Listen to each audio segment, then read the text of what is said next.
Everywhere I look on the internet, people say that Berserk by Kentaro Miura is one of the greatest mangas ever written, but that it's also one of the darkest. I've name dropped it in a few vlogs recently, and I've had a lot of comments from people recommending it, but also being really cautious about its content, and I feel like that this has just gone on long enough and I need to experience this manga for myself. So I, a complete newcomer to manga, is reading Berserk, the deluxe edition of Volume 1 for the very first time. So stick around to the end to hear my initial thoughts. Hi! Welcome to my channel, or welcome back, hopefully. I'm Chris, and I love talking about books, and I love making videos about books, and maybe you do too, and that is exactly why you're here. However, when it comes to manga, I'm actually a bit of a beginner with this kind of genre. You know, I've read things like Watchmen and From Hell by Alan Moore, and I've actually read Uzumaki by Junji Ito, which was hysterical. And we have been dipping our toes into some anime as of late. Been watching things like Death Note, currently halfway through Attack on Titan. We've watched some Psycho Pass. I'm really into Frieren. That's probably like one of the favorite things I've watched so far. But the funny thing is, I didn't actually really go looking for Berserk. It kind of just sort of emerged out of a culmination of interests that I've been having recently. I've really been getting into Elden Ring by From Software. It's the only game I'm playing at the moment. I can only replay one game at a time, and I've been playing it for maybe like the last 6 months now. I'm terrible at it, I don't know anything about it, but just discovering that game and that world has been such an experience that I've really enjoyed. And the more videos and tutorials and speedruns of the game that I've watched online, the more I came across people talking about Berserk being a direct influence to From Software and other games that they've made, like Dark Souls and Bloodborne, and so on. I can't even watch an Ethel Cain vlog without hearing her talk about Berserk as well. And so before you know it, your entire YouTube algorithm is just flush with Berserk content and everybody telling you that it's worth reading. But every recommendation came with the same thing. It came with this caveat, warning people of its brutality and its explicit content. Whenever I'd see this book in bookshops, it would be like wrapped in plastic with giant parental advisory stickers all over it. And that kind of only made me more curious of its contents. Everybody that I talk to that's read it says that it's amazing and it's really worth reading, and it's really worth watching the 1990s anime as well.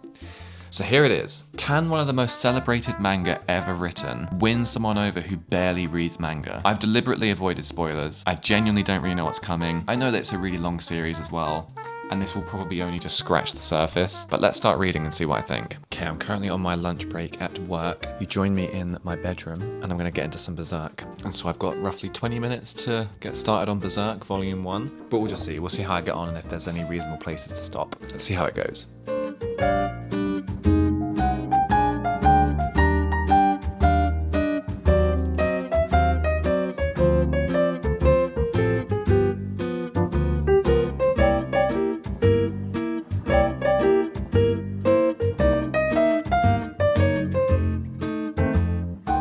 It's actually really difficult holding onto both of these because they're quite heavy. My arm is like trembling holding onto this, but yeah, I'm only like 40 pages in so far, but I'm getting big Witcher energy already of like the man with no name walking into a town, causing some trouble, but ultimately there to sort of defeat some kind of evil. And it's already pretty gnarly and pretty cool, so I'm excited to keep reading.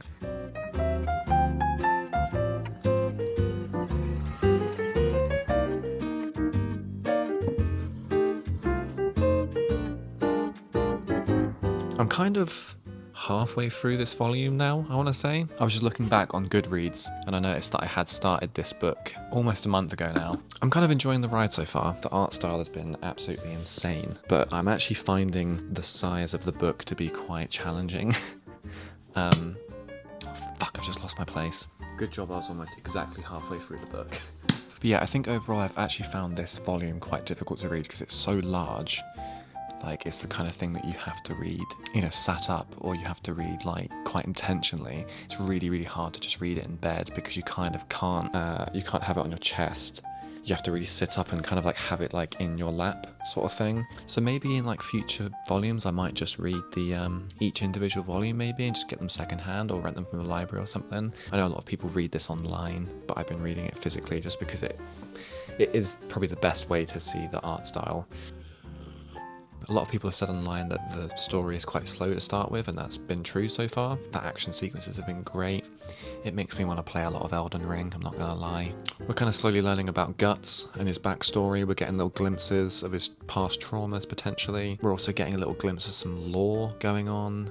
There's like a MacGuffin that he needs to get, you know, hold of that's allowing evil stuff to go down. So let's see how we get on. Okay, I've just finished volume 2 of this edition. And then when I turned the page and saw volume 3 and its chapters, I saw that one of the chapters will be the Golden Age Part 1, which I think is something that I've kind of seen people talk about online. I feel like that's where maybe the story really gets going. So yeah, I've still got the Guardians of Desire chapter 4, 5 and 6 to go, and then it'll be the Golden Age chapter 1, and then that is where volume 1 seems to come to an end. So I think I've just got like a couple hundred pages left now to go. It's been so sick.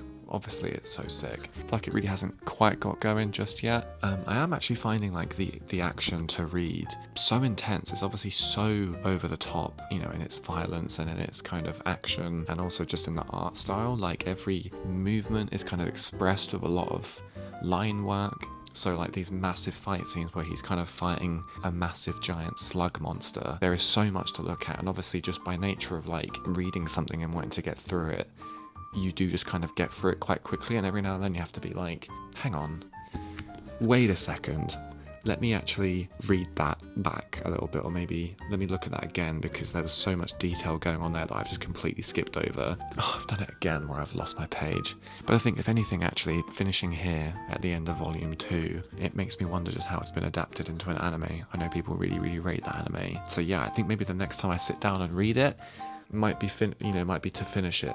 We shall see. It is also just kind of nuts to believe that it's like 10 or 12 volumes long. Like, I'm just so intrigued to see where the story goes. I think watching anime over the last couple of years, it's taught me like how detailed and broad stories can get, just because they have so many episodes and seasons that they can really kind of develop characters and backstory and world building and everything. So it feels weird to be reading something and I'm like, I've got to be literally like 1/12 of the way through the entire thing. Like, I have absolutely no idea where this is going to go. I don't really know anything about Guts at all, really. So every time he's kind of like in a scene and he's like kicking ass, let's say, you're kind of like, yeah, cool, but like, who are you? Who is this guy? How comes he can do this? What's the brand on his neck? What's his backstory? What's this all for? You know? So I'm just kind of enjoying it for the ride so far. Alrighty guys, we are here at the final stretch of Berserk Volume 1. I think I am currently at Guardians of Desire Chapter 5. I think there's maybe a Chapter 6, and then the final section of the manga will then be the Golden Age Part 1, which everybody kind of raves about. Where I'm currently at, we've had like a really big showdown with the Count. The Count has turned into this massive, gigantic, like slug monster, which feels like something straight out of the Junji Ito manga as well, which is quite fun. It's quite fun to look at that and be like, yes, I know manga. I've read one manga, and it's the one manga that feels very similar to this in vibe. There's also this MacGuffin called the Behelit, if I'm saying that right, the Behelit. I thought it'd be like Behelt or something or whatever, but please correct me in the comments if I'm saying it wrong. And that has transported them to this other dimension that is full of, what even are they, would you say? They've been transported to another dimension, and the great ones are coming. You know, they're quite like weird and sort of sadomasochistic looking and stuff, which is quite fun. So yeah, I'm kind of in this like final stretch now, and I think I'm just gonna try and finish it now, basically. So let's see how that goes. Already, we are here at the end of Volume 1 of Berserk. That took me the better part of a month to read, I'm not gonna lie. We had a lot of things going on at the time. England were doing really well in the World Cup. We thought football was gonna come home. It didn't. London was also going through a killer heat wave like every other week, so actually like doing anything was really difficult. I got to see Metallica twice at the London Stadium, which was actually great. And I was also reading a couple of other books alongside it as well. So it had to be quite like a conscious decision to sit and read this because, you know, it's quite thick and large and it's not something you can take with you on the tube, let's say. And I gotta say, initially I found the plot to be very kind of plodding and bare bones to begin with, which I have no complaints about whatsoever. Like, I do just love it when a story is just vibes and not necessarily banging you over the head with plot all the time. I think it can be really nice when a thing actually just takes its time and we get time to know the characters, we get time to figure out the world that we're in. You know, they get to establish people's abilities, what their limitations are, but they also hint at some deeper lore and backstory that's going to, you know, unfold in volumes to come. All that said, I found the climax of the Guardians of Desire really good towards the end. You know, by the time they end up in another dimension with these like demons and the undead are coming out of hell to literally drag the Count down to hell with them, I was fully like, hell yeah, I'm on board now, I get it. There are also one or two frames towards the end that, like, when I turned the page to see them, I said whoa out loud. And I think if you've read this volume, then you know exactly what I'm talking about. I also find Guts to be a really intriguing character. He's actually so rude and so mean-spirited, but we know there's more to his character than meets the eye. He's clearly a character who's been through some shit, and judging by how flippantly he deals with some of the demons in the first couple of volumes, this clearly isn't his first rodeo either, and he's so hell-bent on revenge. But revenge for what, and for who, and for why, we don't quite know yet, which will be really interesting to find out. Puck is also really quite slapstick and funny, and provides like really strange comic relief to something that is quite serious and dark in a lot of places. You know, Puck is also there to ground the manga in a sense of right and wrong as well. Like, we know that Guts is a scumbag because of how Puck reacts to everything. If Puck wasn't there, we'd be like, is Guts supposed to be the good guy then? He seems like a bit of a arsehole, but he's the main character, so I guess that's kind of cool, right? Puck is also clearly some kind of empath, and every now and then they're able to sense someone else's feelings. So whenever they touch Guts, they're literally like...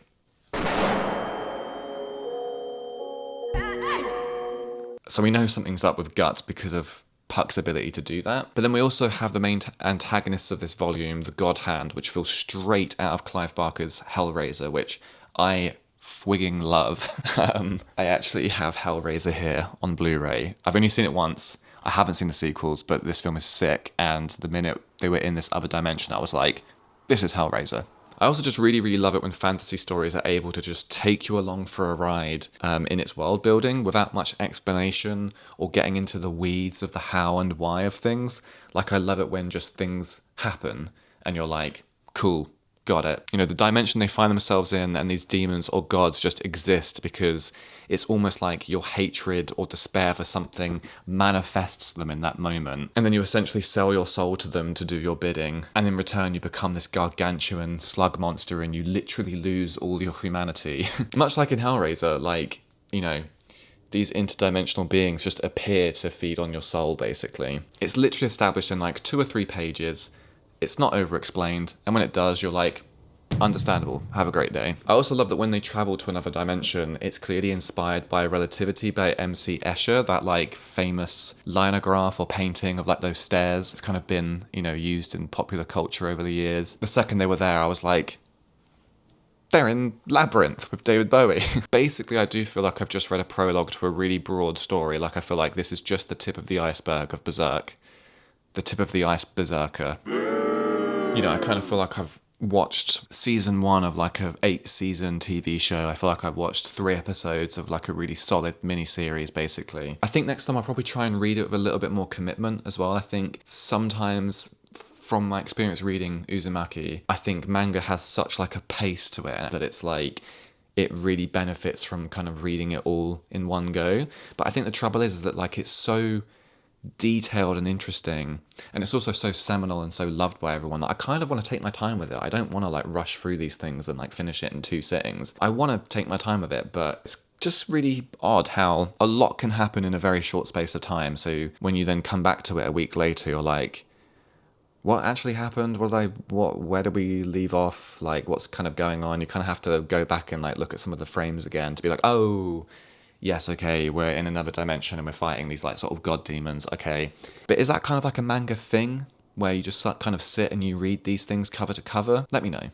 I'm the student here, you're the master, basically. But then, of course, we do get the first chapter of the Golden Age at the end, where we get a glimpse into Guts' tragic backstory. And it ends on a really nasty cliffhanger, which, given what I know about the reputation of the manga, I can kind of only assume the worst of what's going to happen in the next volume. And so there's an element where I'm like, I don't really want to keep reading because this feels like it's not going to go very well, but I also just need to know what else happens in this story, in this world. I feel quite compelled by it now. Overall though, I really enjoyed dipping my toes into something so seminal and so renowned. Some of the panels are just so large and detailed as well, even towards the end, like in the first Golden Age section. There's a couple of panels in there where you're like, damn, get that blown up and framed on a television or something. There's like a level of like detail and maximalism to this manga that like every inch of the paper, every centimeter of the paper is taken up with detail and movement and kineticism, basically, if that's even a word. It's just so easy to see how influential this has been on things like manga and anime and video games as well. I'm also just so intrigued to see how it was adapted into an anime in the 90s. I know there's been a couple of adaptations, but people say just to watch the 90s one. So far,